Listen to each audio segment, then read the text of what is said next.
Hi guys. So I recently had the opportunity to go and see Tamora Pierce, and I wanted to share this with you guys. I love her. I know some of you who are a little bit younger might not be super familiar with her, but I love her books. I grew up with them. Her Alanna series introduced me to feminism as a, tween or whatever. And so, anyway, I just thought I would share. It was really amazing getting to meet her for the first time. I had such a great time. She's so funny. And if you guys haven't read any of her books, I highly suggest you go and check them out because they are really phenomenal. Enjoy! So without further ado, please join me in welcoming Mallory Lohr in conversation with New York Times bestselling author Tamora Pierce.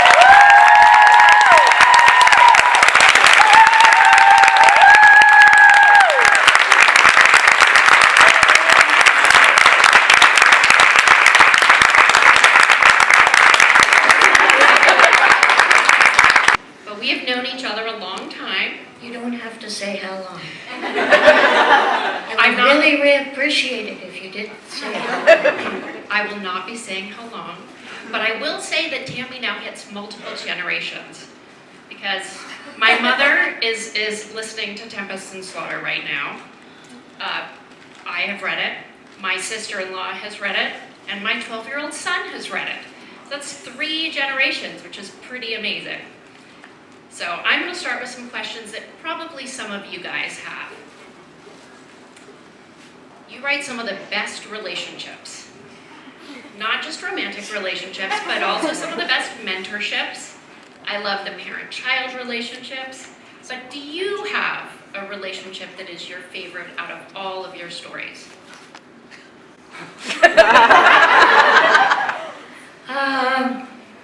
She loves all of them. If most of the time I would say that, actually all of them, depending on the mood I'm in and the time I'm in, and my mood might change in the next section, but if I'm really pressed, because people also ask me, what's my favorite book? And that's like asking, who's your favorite kid? I have a favorite child.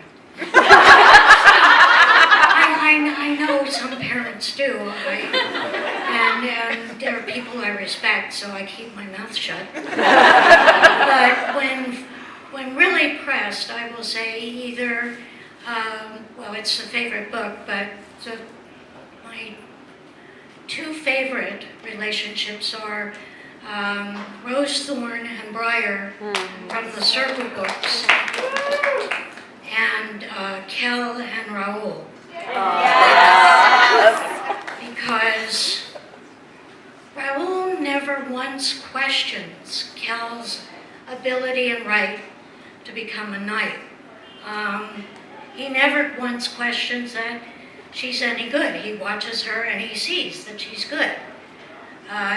He doesn't even have the tiny inward question that, but she's got flaws, right? He goes that if she has them, she'll work through them, like he's funny. So going off of he's funny, one of my other favorite things in all of your books is the sense of humor. So as you guys know, there's all this reality, things that feel like real and tough.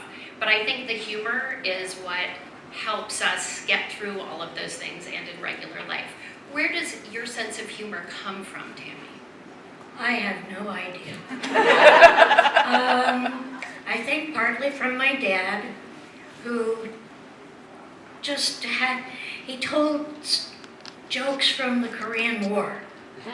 Because when you're in a situation like that, you need your sense of humor or you'll go nuts. Thought the jokes at the back of my weekly reader, the jokes done by Bunny Rabbit, were hysterical. And as I got older, my sense of humor just got weirder and weirder and weirder. And I saw no reason why there shouldn't be humor in fantasy. And in fact, the dim, glum and dim, I keep wanting to say dim, and that's giving my inner thoughts away. The glum books where everything is doom and gloom and sad. People aren't like that. Some of us tell jokes at the worst moments of our lives. When I house mother in a group home for girls. One of my girls was due to have a baby, and one night she began to have contractions. So I took her into the hospital. They ended up throwing me out of the room because Michael was having contractions. Her name was Michael. And I told jokes to release the tension. And unfortunately, I was messing up the measurements they were taking, and how the contractions were, and how often they came. So they kicked me out of the room. And as it was false labor, and I didn't get to be there a week later when she actually had the kid. And I felt cheated, because I put in a whole sleepless night for nothing, and got kicked out of the room. Okay, one of the other sources of humor in your books is the animals and the relationship that the characters have with the animals in their lives. What is your relationship with animals? You've had animals. You know the jokes they play on you. Whether it's you come home and you're tired and you're weary, and your dog or your cat or your birdie is sitting there going, you know what you're gonna find. Or when you say, don't you ever, ever do that again, and you come back and what's there? Or when they come and bring you a special prize, and then as you get older and read more books, and you learn that you're actually supposed to chase that prize, not just eat it, because they're trying to teach you how to hunt. That's fun.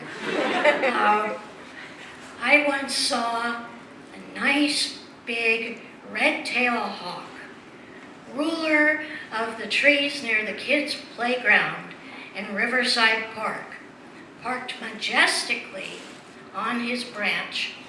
And along comes a female squirrel and takes one of the nuts, and I'm saying, go away, look up there, see that, go away. She looks at me and she looks up, she climbs up the tree, I'm there, no, and parks on the branch underneath the hawk, and very calmly, and he can see her. And I'm watching this, and I'm going, no, and she calmly eats her peanut. And she comes down the tree, and she goes to get another one, and she goes up and she places it in her branch, and then she climbs up to the next branch and climbs over to the hawk, and he's backing up. What kind of hawk are you? She leans over and she sniffs his toes, and at that point I'm there, oh, this poor guy. They can't bend over at the waist. So she sniffs his toes and he hops back. And she comes forward and she sniffs his toes, hops back and trips over the knothole. And she comes forward and stands on the knothole, and he looks at her and he takes off. Beaten by a creature the length of my hand, and I laughed myself sick. Well, I consider that to be research. It was. It was research.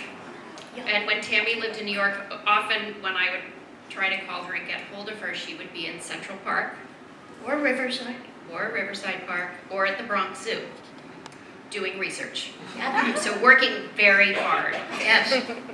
But you do I other... was with the marmosets in the Central Park Zoo. And I didn't know anyone was standing behind me.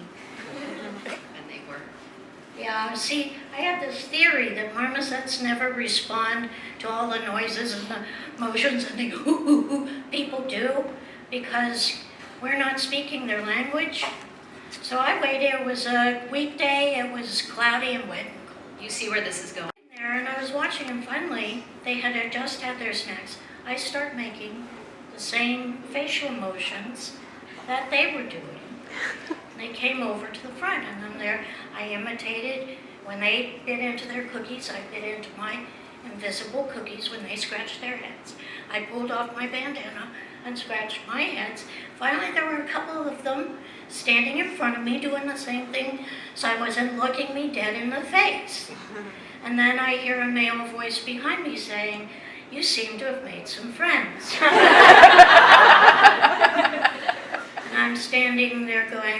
How long has he been sick? But that became Zek the Pygmy Marmoset. So I do research. I didn't say that. I didn't say you don't do research. And she does other kind of research as well. So I always am really impressed by the world building that goes on in all of your stories. But a lot of that is the research. It's your imagination, but it is all of the sort of intense research you do on different countries, on different cultures, warfare. I'm always blown away. Can you talk about like how you do that research? Well, some of it happens before I even knew it, like with the Alanna books. I didn't realize what was happening. I just wrote the first manuscript and the first 3 pretty much straight through. And I finally saw a review by an English writer after my 3rd book had come out over there. And he said with my research being so good into medieval times, he didn't understand why I hadn't just set the books in medieval Europe or medieval England or Scotland. And my response was, well, duh, I like magic. And my other response was, well, wait a minute, I didn't do any research. And then I remembered, when I was 5, there was a TV show on about Robin Hood. And I loved that show. And as soon as I saw every episode, and as soon as I learned to read, I looked him up in our family's World Book Encyclopedia. And at the end it said, see also Richard the Lionhearted. And that said, see also the Crusades. And at that end it said, see also medieval chivalry. And I looked, and I found everything I could find until I was 10, fiction or nonfiction, about that period of time. And then I think I went into my Egyptian period, handed homework in on scrolls, tried to walk sideways, until I think it was the Greek gods next.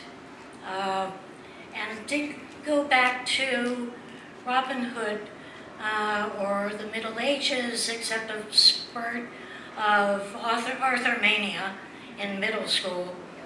And of course I always read fiction about the Middle Ages and knights in armor. We found magazines in one house's basement of John Martin's book, which was a kids magazine from the 30s, and they had a series about Britomart, a lady knight in medieval England. Of course, she wasn't much to write home about.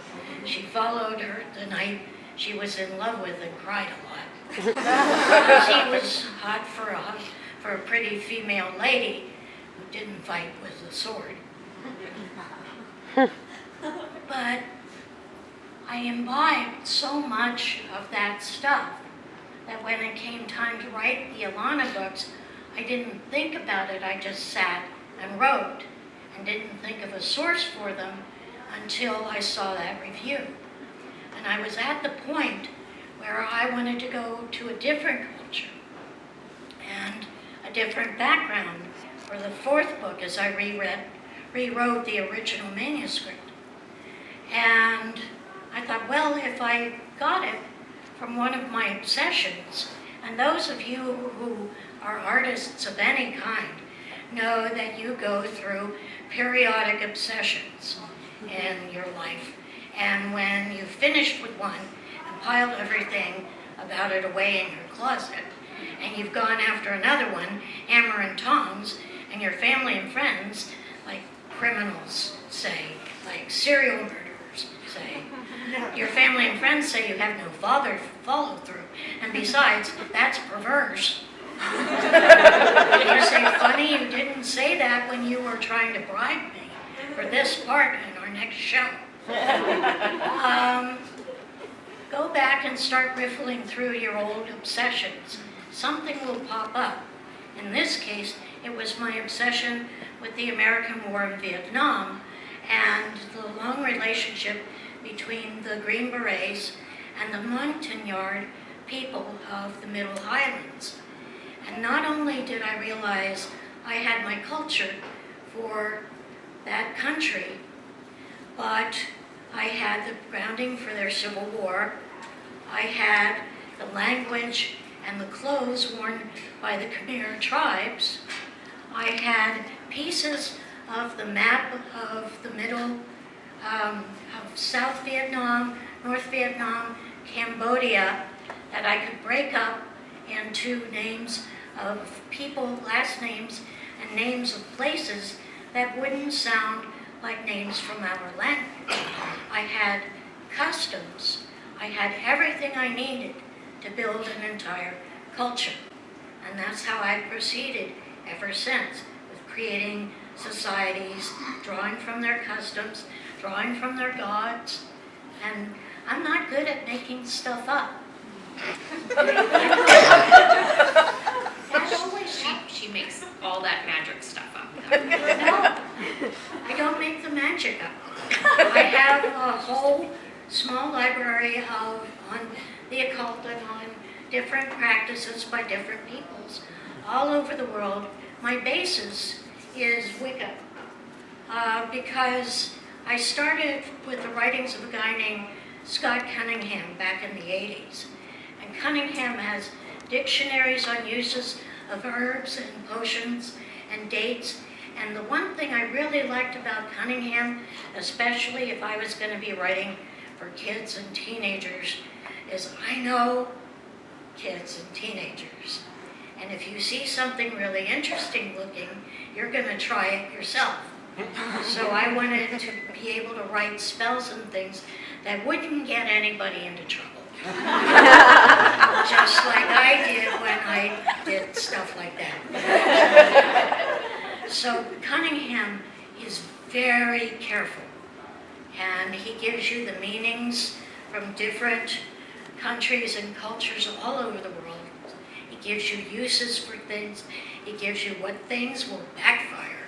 And I started with that and built out from there. I still think she makes stuff up. You may think whatever you please, Mallory. This is how we work. I like to behave myself with my boss. So I'm going to move on to Tempests and Slaughter, and I don't know how many of you have had a chance to read it yet. But one of the special things about it is you go back and tell the story of a much-loved character. I think he's going kind of hot myself. Just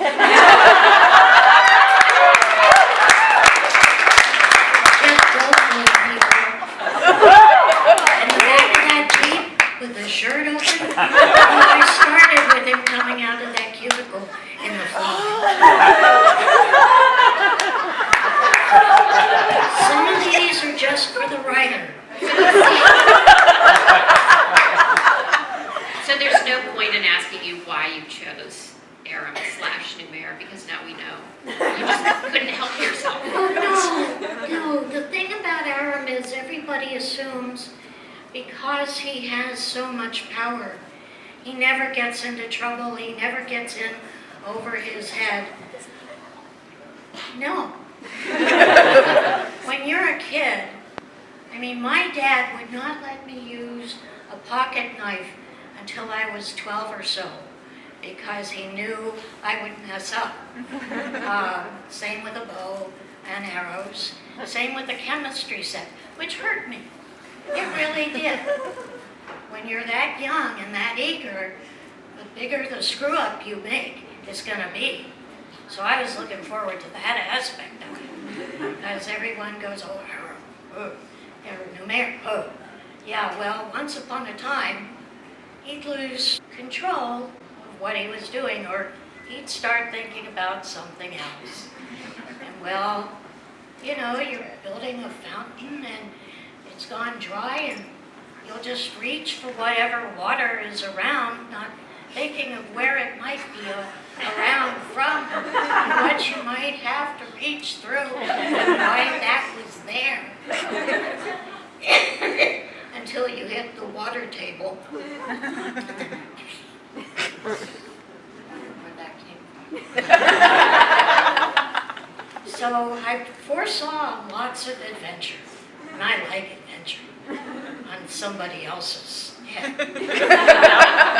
So part of that is this idea of you had all these, I know you didn't make any of it up, it just happened, which means it just came from somewhere else. Not exactly. So that you had all these backstories about Aram, but you also know what is happening with all the characters that you have ever written.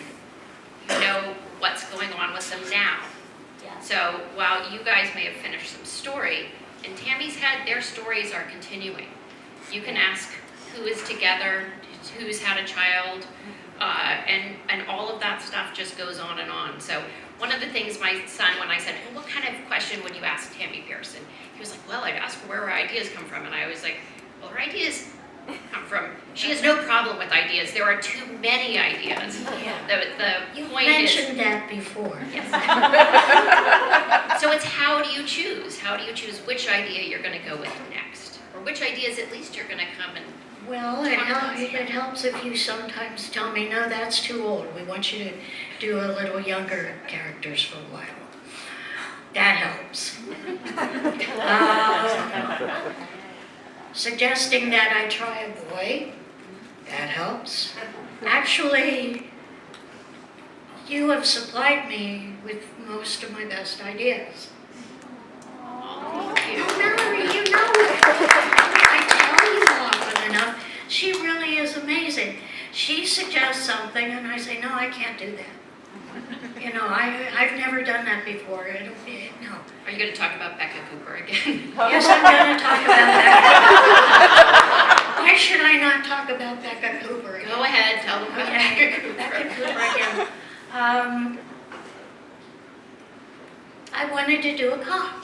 I wanted to do a cop, and I wanted to do it a while ago. And she said, okay, and I wrote it down straight thing, and she looked at it and she says, okay, this is interesting, but I think you should do it first person.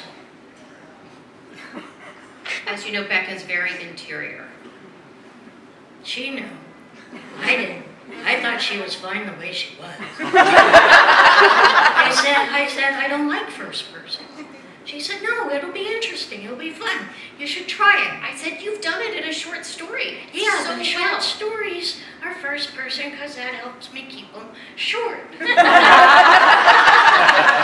So she said, no, you should try it. And at that point, Bruce Koval and I had been talking about doing a book that would be a book originally as an audio book, and then I would sell it as a paper book. And I was so petrified. And at the time, I'd gone through a really bad throat ailment that had left me sounding like a mole. Tiny squeakies. And so I couldn't narrate the book as I normally did. So I was so panicked, and I knew this book that I was going to write as an original for audio was going to be about Evie, who was Breyer's student. And since the girl who had played Evie in her first appearance was really good, and her parents were willing to ship her back to Syracuse from Arizona to do the first person character in the new book, I wrote a short audio book, well for me, 200 pages. And I did it for Evie in first person because I could hear Evie in my head.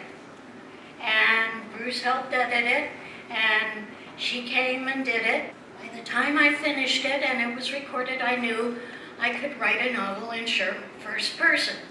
So I did. And I handed it to Mallory. I said, here. And she read it over and she says, this is better. But I have really, a very hard job. you really need to do it, one more rewrite, as a diary. I don't read diaries. A journal, Tammy, not a diary. Journal. I still hate it. I hate journals, I hate diaries. I don't read them. I don't like them. I open it, I see it for what it is, which is boring. I think it was only that book by the lady who set that sweet young woman up in the French court for her raped boyfriend to seduce and abandon. Yeah, Les Liaisons Dangereuses. That's the only one I ever read, and I hate them. So I did it. And some of the entries are very long because Becca is doing it as part of her reports for every day. So when she's sick, she just said, too sick, need soup, later, and just go on to another page. And it worked out for 3 books. But I still blame you. So she's picked on me enough now. So And then she said you should do it with a male hero. I said, but I'm me. I said, but you did Briar. I love Briar. Yeah, but Briar is part of a collective. We're talking about a boy hero all by himself. She Getting did, into she trouble. did a very good job, don't you think? That's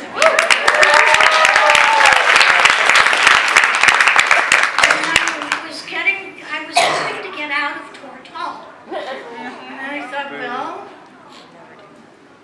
I could go to court with that guy someday. I mean, there's Zorn and Varese, and everybody's always asking what happened. I'm not doing it first person. And I'm probably not doing guys again after 3 books. I mean, guys, my books are littered with guys. All have really good parts. I do not think that I oppress men.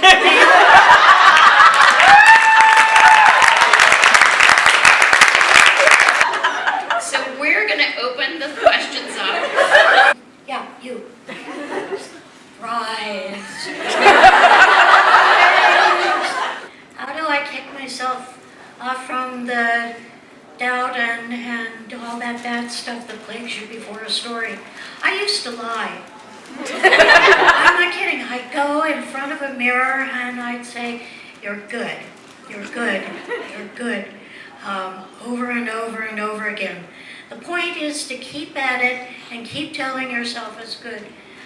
Weird Al Yankovic, that great philosopher, once said, I'm serious, folks. Dare to be stupid. The more you do, the better you get. So the more you do. And you won't get there without doing. You have to do. You are always going to be your own worst critic. So you got to practice so you believe at least halfway that you're any good. That will keep you going. And just keep doing it.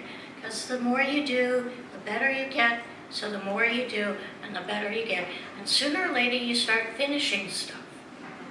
And as soon as you do that, then you start sending it out. And it'll come back to you. And you weep a bit. I used to give myself a day for a short story and a week for a book, and out it went again. Because it ain't doing you any good sitting in the drawer. Keep at it.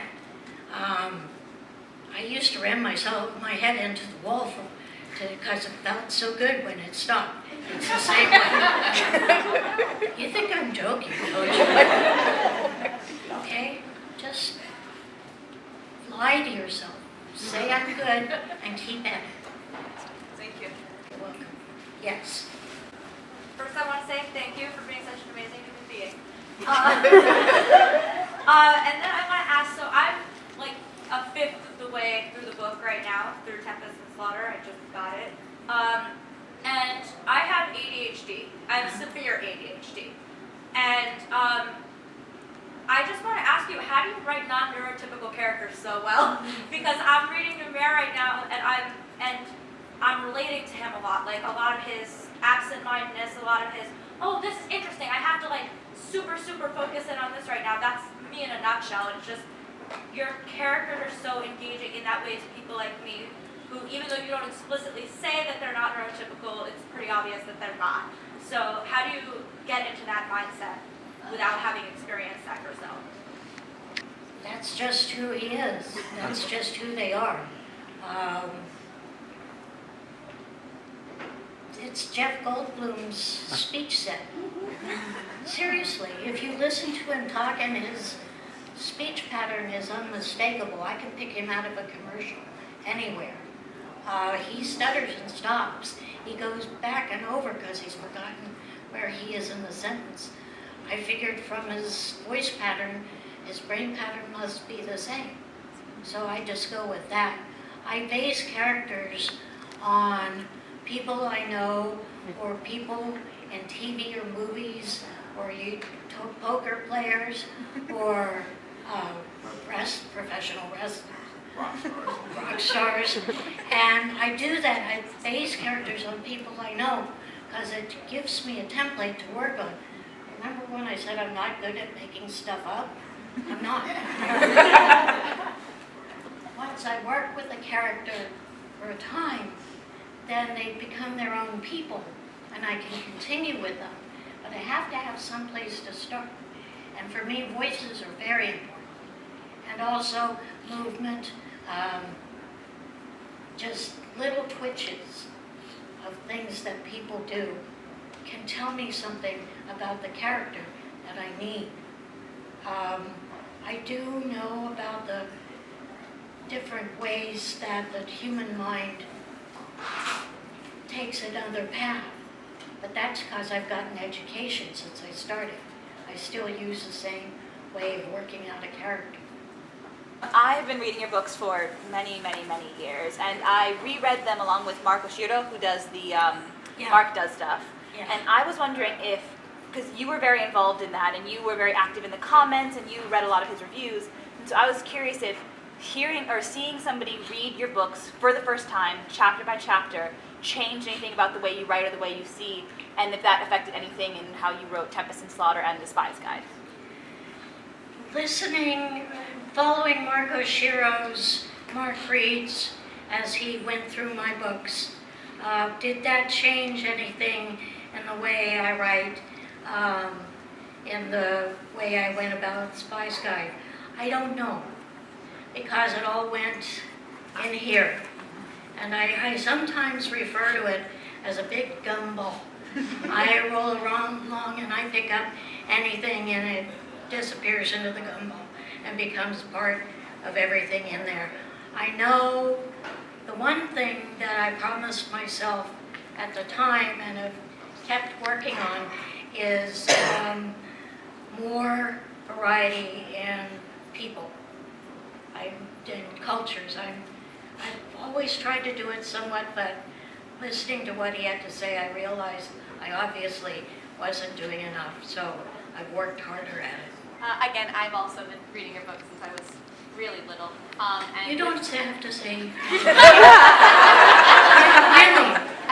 She doesn't like to hear that. But with the span of Tortal, you've written so many gods and goddesses and entities into your pantheon, and now coming back to Tempests and Slaughter and seeing the Graveyard Hag and Enzi's becoming one of my favorite. I was wondering if you had a favorite god or goddess or entity to write as. Oh, having a favorite god or goddess is a really bad to write. Well, I like the tricksters, because you can do a lot with the tricksters. The Graveyard Hag, Enzi, who's more than a bit trickster. Kiprioth, who is based on my good friend Bruce Goffel, which got me in very bad trouble, which permits me to give a very important bit of advice to those of you who are writers. Never tell them. Never tell them. I based Kiprioth on Bruce. Bruce, proud grandpa. I'm getting there. See, I tell writers, don't ever tell people when you base a character on them. But the joke was so good, and I was laughing during a recording of one of the audiobooks, that Bruce asked me what was going on. I said, oh, I'll tell you later. And I said, you're going to be the model for Cypriot. And he liked that. He likes tricksters. But I got to the second book and I'm going, they've got a problem with two royals who cannot be left alive if Dove's revolution must succeed. Because we know through history what happens with spare royals who survive revolutions. So I'm going, okay, but none of my people want to touch them because they're 5 years old. And they're little boys who are much loved. And finally, Cypriot is a god, and he gets disgusted, and he says, I'll take care of it. And I'm typing away, oh boy, this is great. And then I remembered. And I went, oh. So I call up Bruce. I say, Bruce. He says, hey, Tammy, what's up? I said, Bruce, you know how gods are not human beings. They go and do stuff that, frankly, regular human beings would never permit and never agree to. But gods are different. He says, of course, I know about gods, and he does. He knows more about gods than I do. And I said, well, Bruce, you know how Cypriot is a god, and gods do stuff. And now there are these two heirs to the throne, and nobody else wants to do what has to be done. He says, Tammy, don't worry about it. I understand. 8 months later, I get the phone call. Hello, Tammy. What you did. Bruce, those little boys. Oh, come on, Bruce. You said you understand. I know. It had to happen. You know what happens. I know, but Tammy. Don't ever tell somebody you based a character on them. Change the shape of their nose, the color of their eyes, what job they did. I don't care what you do. Just make sure they can't recognize. If they pester you, then you've got to lie to them. Practice in that mirror. Don't tell them. On the other hand, he loved being an FBI agent. Yeah, he loved being an FBI agent. The FBI agent didn't kill any kids. That we know. That we know. One more question. One more question. Oh dear. I hate this part. With the green and blue. But I actually use your books to learn English. Oh my. Growing up, I'm Thank originally a Spanish speaker, so I'm concentrating very hard not to slip into Spanish right now. But my first book series I read from you was the Protector of the Small series. And I went back and I read, Alanna and the Immortals, and I was just curious, what got you to going from, here's a warrior who has some magic, here's a character who's part deity, to theoretically Kel's kind of just, I'm normal here, I'm just going to do what I want to do. What made you switch from having a supernatural or magical element to just a plain character who's just going to go and fight for it? Well, actually, it was fairly easy. I was starting to think now, at that period, about writing more varied female characters to give more girls somebody they could have as heroes and identify with. And I had planned originally to do a magicless hero at a later time. But by the time I added little gods and animals and big gods, I sort of got overcrowded. And I thought, and Mallory and I talked about it, this was our first series together, and I said I'd been planning on maybe having her be magicless as these things go, and she said, I think that's a great idea. So we went with Kel then, and it worked out really well, because with Dane's influence spreading throughout the palace animals, Kel didn't really need magic. She had enough to deal with as she did. So that was it. That was how I got to Kel. Thank you.